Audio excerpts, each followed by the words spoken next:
Hello my dear students, मैं आपके mentor विजेता Singh.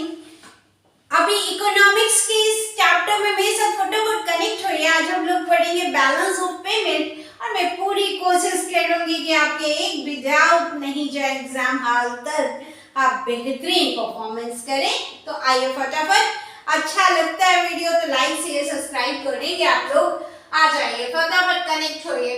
It is an accounting statement that provides systematic record of all the economic transaction. Economic का मतलब पैसा, money से जो लेन देन हो रहा है। Economic transaction between residents of the country with rest of the world in the given period of time.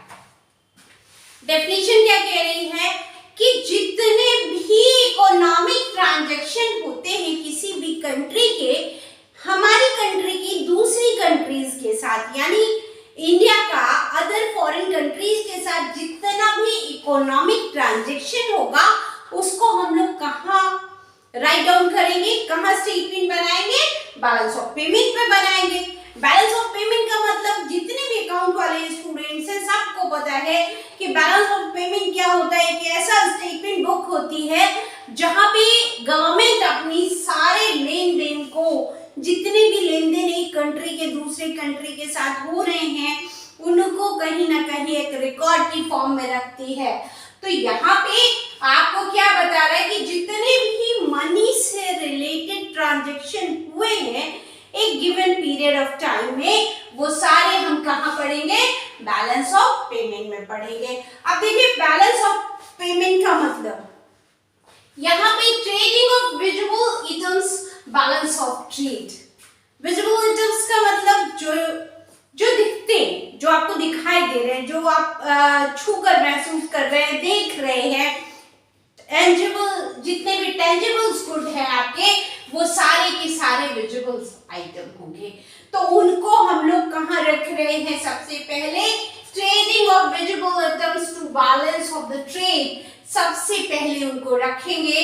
और इनको मैंने क्या बोला, ये आपके पास इंफॉर्मेशन दी गई है कि हम किन किन चीजों को ट्रेड कर रहे हैं। ट्रेडिंग ऑफ इनविजिबल आइटम, पहले हमने विजिबल आइटम यानी जो आइटम्स हमें दिख रहे हैं हमने उनको भी रखा है।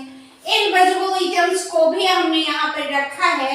इनविजिबल का मतलब कि जैसे मान लीजिए मैं इंडिया में हूँ और मैं अपनी कोई सर्विसेज फॉरेन के किसी बच्चे को दे रही हूँ, मैं एक टीचर हूँ और मैं किसी को टीच कर रही हूँ कनाडा में, यूएसए में या फिर लंदन में, तो मेरी सर्विसेज दिख तो नहीं रही है ना, बॉर्डर तो नहीं क्रॉस कर रही है। तो उसको जो बॉर्डर, जो चीजें क्रॉस कर रही हैं, यहाँ पे एक चीज याद रखेंगे, विजिबल में जो चीजें बॉर्डर को, इंटरनेशनल बॉर्डर को क्रॉस करके जा रही हैं, उनको हम लोगों ने रखा है विजिबल में। और इनविजिबल में मिस्टर इंडिया, आधे बच्चे तो आप में से मिस्टर इंडिया मूवी देख के आ जाते और बोलेंगे मैम मिस्टर इंडिया को कहाँ रखेंगे, हम बना लेते हैं मिस्टर इंडिया। तो नहीं बाबा, मिस्टर इंडिया जो है वो इनविजिबल आइटम्स है, तो वो यहाँ पे इनविजिबल आइटम्स को हम लोग सर्विसेज बोल सकते हैं कि बहुत सारी सर्विसेज। इसको दूसरे आइटम में कह सकते हैं हम लोग कि कैसे प्रूव कर रहे हैं कि हम बहुत सारी उनसे टेक्नोलॉजीज ले रहे हैं। कोई नई टेक्नोलॉजी है तो इनविजिबल आइटम होगी। आप देखिए यूनिलैटरल ट्रांसफर, जिसमें वन साइड से ट्रांसफर हो रहा है, दोनों साइड इन्वॉल्व नहीं है। यानी यूनिलैटरल का मतलब क्या कि आपका कोई भाई या बहन मान लीजिए कि यूएसए में पढ़ रहा है और आप इंडिया में हैं, उसने आपको कुछ पैसे अर्न करके भेजे हैं, यूनिलैटरल ट्रांसफर। या फिर कोई आपका फ्रेंड है आपको गिफ्ट दे रहा है, यूनिलैटरल ट्रांसफर है। तो इनको हम लोग यूनिलैटरल ट्रांसफर में रखेंगे।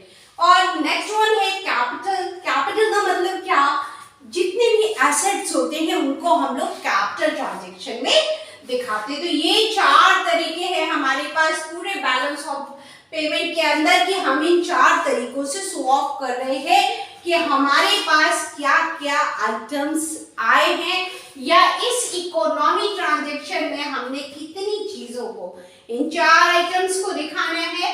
Trading of visible item, balance of trade, जो भी हमने किया है बैलेंस ऑफ ट्रेड एक कंट्री से दूसरी कंट्री में, उसको या फिर ट्रेडिंग ऑफ इनविजिबल आइटम्स, बहुत सारी सर्विसेज ली हैं उनको, यूनिलैटरल ट्रांसफर, बहुत सारे आप लोगों ने देखा बीपीओ आए हैं तो वो भी इनविजिबल आइटम्स हुए, कैपिटल और यूनिलैटरल। तो ये चार ने आप देखिए आगे यहाँ पे कनेक्ट होइए मेरे साथ कि एसेट का मतलब क्या, कि ये एक ओनरशिप की बात कर रहा है। कोई भी मशीन खरीद रहे हैं हम, हमारी खुद की फर्म है, हमें कोई मशीन चाहिए या फिर हॉस्पिटल के लिए हमें एक्सरे मशीन चाहिए, कैपिटल ट्रांजैक्शन में आएंगे। तो इनको आप कैपिटल ट्रांजैक्शन में रखेंगे। बैलेंस, सरप्लस और डेफिसिट। देखिए बैलेंस का मीनिंग क्या होता है ये बहुत ध्यान रखेंगे आप लोग। अब हम लोग जब बैलेंस ऑफ पेमेंट पढ़ रहे हैं तो इसका मतलब क्या हो रहा है कि हम लोग या तो एक्सपोर्ट कर रहे हैं किसी भी गुड एंड सर्विसेज का, या तो एक्सपोर्ट हो रहा है या तो इंपोर्ट हो रहा है।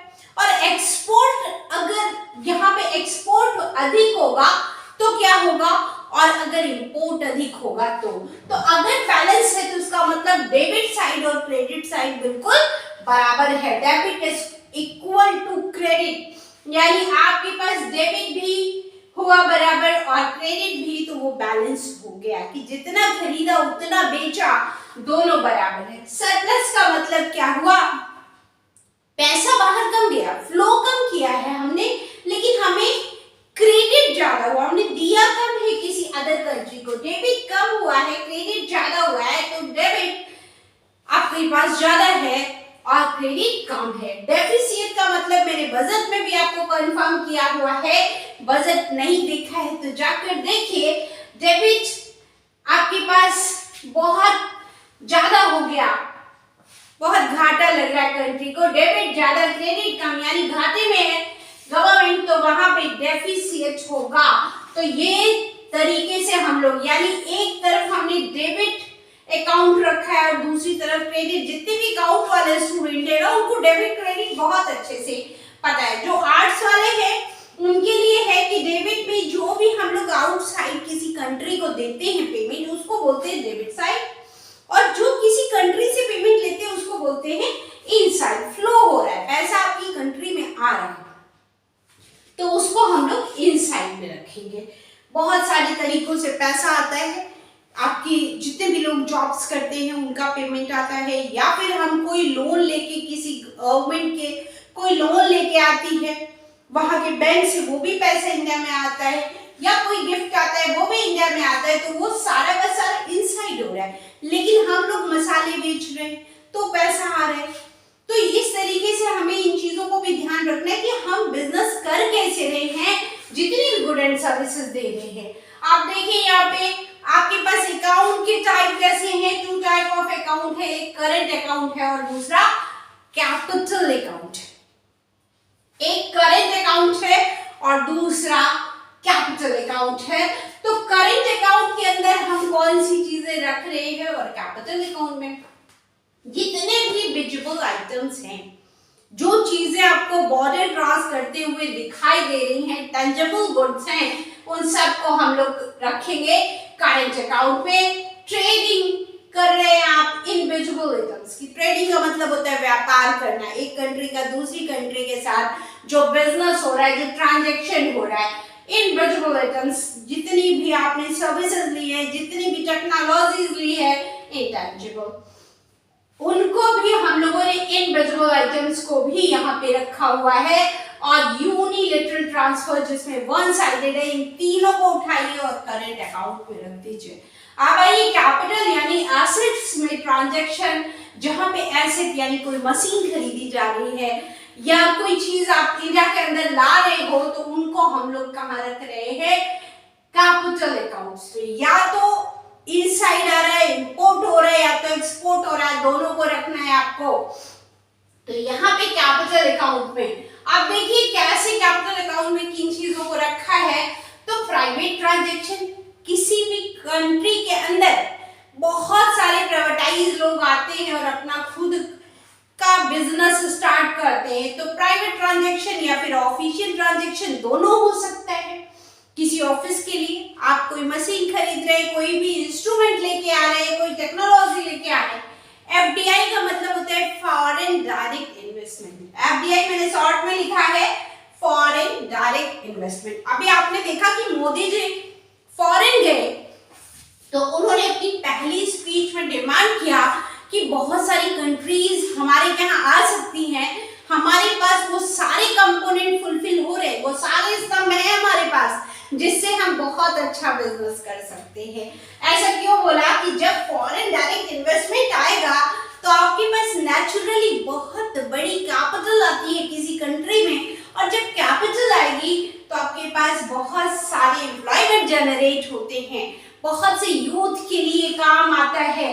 तो यहाँ पे इसलिए एक बहुत बड़ी डिमांड होती है, हर गवर्नमेंट चाहती है कि उसकी कंट्री में अधिक से अधिक एफडीआई आए, और एफडीआई की रिक्वायरमेंट और भी कहीं है। कस्टोडियन रिजर्व आपको मैंने पढ़ाया बैंकिंग में, तो कस्टोडियन रिजर्व भी बहुत मात्र करता है। आप में से जिनको भी यहाँ पे स्क्रीनशॉट लेना है ले लीजिए और कनेक्ट रहिए मेरे साथ। जब हम बजट चैप्टर पढ़ रहे थे तो वहां भी हमने एफडीआई की बात की थी कि किसी भी कंट्री में जब भी आरबीआई को जरूरत होती है तो आरबीआई बहुत सारी कंट्रीज का पैसा अपने पास रखता है, डॉलर, पाउंड, येन, दिनार, दिरहम, जितनी भी करेंसीज है, वो सब जरूरत होगी तो उसे मार्केट में सोल्ड भी कर सकते हैं। तो एफडीआई बहुत बड़ी साख और वैल्यू से रिलेटेड है। इसके अलावा बैंकिंग कैपिटल, आज की डेट में हम सब देख रहे हैं कि बहुत सारे बैंक जो बाहर के हैं वो भी इंडिया के अंदर अपने आप को स्टेबलाइज कर रहे हैं, तो वो भी कहीं ना कहीं बैंकिंग कैपिटल में आएगा। और पोर्टफोलियो इन्वेस्टमेंट का मीनिंग क्या होता है? पोर्टफोलियो का मीन आउट है कि कहीं ना कहीं ये वो इन्वेस्टर हैं जो बाहर बैठे हुए हैं, विदेशों में उन्होंने पैसा लगा दिया, उनको प्रॉफिट चाहिए, उनको कोई लेना देना नहीं आप पैसा कैसे बना रहे, बस उनको जितना प्रॉफिट की बात हुई उनको अपने प्रॉफिट को दे दीजिए, उसको हम लोग बोलते हैं पोर्टफोलियो इन्वेस्टमेंट। तो यहाँ पे हमने क्या पढ़ा, ये सारी चीजें कि जो भी हमने एक सिस्टमेटिक रिकॉर्ड बुक के अंदर इकोनॉमिक ट्रांजैक्शन किया है, एक लिमिटेड पीरियड टाइम के अंदर, दिए गए पीरियड टाइम के अंदर कंट्री के रेजिडेंट्स ने whole entire of the world जितने भी ट्रांजैक्शन किए हैं वो सब बीओपी होंगे। और एक बहुत छोटा सा मुद्दा कि बीओटी, तो बीओटी का मतलब बहुत छोटा एक पार्ट है ये, कि बस वो विजिबल आइटम जो ट्रेड कर रहे हैं उनको हम लोग, तो एक बीपीओ बहुत बड़ा है, BOP sorry slip the tongue, BOP एक बड़ा कॉन्सेप्ट है और बीओटी उसका एक छोटा सा पार्ट है। कनेक्ट रहिए मेरे साथ। देखिए बहुत छोटा सा अब एक क्वेश्चन बचा हुआ है यहाँ पे कि ऑटोनॉमस ईटम्स क्या है और एक्नोटेटिव ईटम्स क्या है। तो ऑटोनॉमस का मीनिंग बहुत इजीली कि हम जो भी ट्रांजैक्शन एक्सपोर्ट या इंपोर्ट प्रॉफिट के लिए कर रहे हैं, क्योंकि यहाँ दो कंट्रियों के बीच में एक इंडिया दूसरी कंट्री के साथ बिजनेस कर रहा है, तो जो भी प्रॉफिट अर्निंग के लिए हम एक्सपोर्ट या इंपोर्ट कर रहे हैं उसको हम लोग कहाँ रखेंगे? ऑटोनॉमस ईटम्स में रखेंगे। और एक्नोटेशन ईटम्स क्या होते हैं कि take place in the order to maintain the balance in BOP, debit equals to credit. कुछ ऐसे बैलेंस हमें करने पड़ते हैं कि मान लीजिए हमने एक्सपोर्ट ज्यादा कर रखा है, इंपोर्ट कम कर रखा है, तो एक्सपोर्ट इंपोर्ट को हम क्या करेंगे? बराबर करेंगे। क्योंकि इंडिया एक डेवलपिंग कंट्री है आपको पता है, और यहाँ पे कभी कभी ऐसा होता है कि हमें बहुत ज्यादा इंपोर्ट करना पड़ता है, एक्सपोर्ट करना पड़ता है, और इंपोर्ट हमारा कम हो जाता है। तो जब भी एक्सपोर्ट इंपोर्ट बराबर करोगे वहां पे क्या होगा? एक्नोटेटिंग आइटम्स होंगे। तो ऑटोनॉमस का मीन्स क्या? फिंगर टिप पे होना चाहिए कि जो प्रॉफिट अर्निंग के लिए किया गया वो होगा हमारा ऑटोनॉमस आइटम, और जिसमें हमने एक्सपोर्ट इक्वल्स टू इंपोर्ट किया है, डेबिट क्रेडिट किया है, एक्नोटेटिंग आइटम्स होंगे। तो यहाँ पे और बस बहुत छोटा सा एक टॉपिक है डेफिसिट, कि डेफिसिट क्या कि कभी कभी कंट्री को, अब डेवलपिंग कंट्रीज है तो हमें बहुत सारी टेक्नोलॉजी बाहर से मंगानी पड़ती है, बहुत सी टेक्नोलॉजीज को, तो उसको हम लोग कहाँ रखेंगे? डेफिसिट में रखेंगे। ऑल अबाउट दिस लेक्चर के बारे में यही है। डेफिसिट बहुत छोटा सा टॉपिक है। मेरे लेक्चर का टाइम हो गया है तो मैं अभी गई और अभी आई।